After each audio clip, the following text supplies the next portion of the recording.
இது ஒரு தீர்க்கதரிசியின் கதை அல்ல. இது உடைந்த இதயத்தோடு நின்ற ஒரு மனிதனின் குரல். யூதா தேசம் பாவத்தில் மூழ்கியது.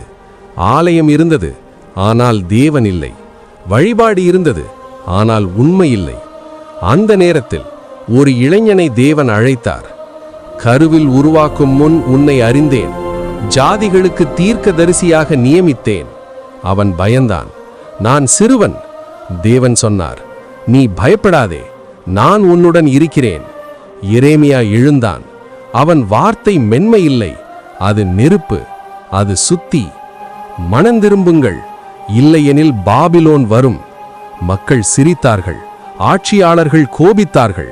அவரை அடித்தார்கள், சிறையில் போட்டார்கள், கழிவுநீர் கிணற்றில் தள்ளினார்கள். இருள், தனிமை, அழுகை. அவன் சொன்னான், இனி நான் பேச மாட்டேன்.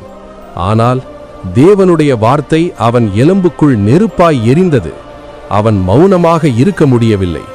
பிறகு கிமு 586 பாபிலோன் ராஜா நேபுகாத் நேச்சர் வந்து எருசலேம் நகரை அழித்தான்.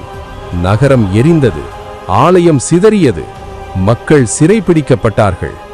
எரேமியா சொன்னது நடந்தது. ஆனா கேளுங்கள், அவன் தீர்ப்பு மட்டும் சொல்லவில்லை, அவன் நம்பிக்கை சொன்னான்.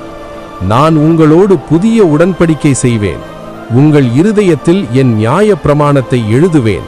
தீர்ப்புக்குள் கிருபை, அழிவுக்குள் வாக்குறுதி. எரேமியா நமக்கு சொல்லும் செய்தி, நீ தனியாக இருந்தாலும் உண்மை பேசு. உலகம் எதிர்த்தாலும் அழைப்பை விடாதே.